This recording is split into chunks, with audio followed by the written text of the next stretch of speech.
आज के दुनिया में सबसे बड़ा ताकत अगर कुछ बा त ऊ बा पैसा।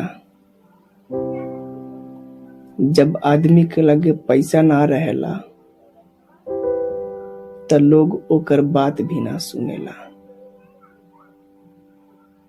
आ जब उहे आदमी के लगे पैसा आ जाला त लोग ओकरे सामने जी हजूरी करे लागेला। ई दुनिया के सच्चाई बा। जब आदमी के लगे पैसा रहेला तो ओकर आवाज भी भारी पड़ जाला, आ जब उहे आदमी के लगे पैसा ना रहेला तो ओकर आवाज भी कमजोर पड़ जाला।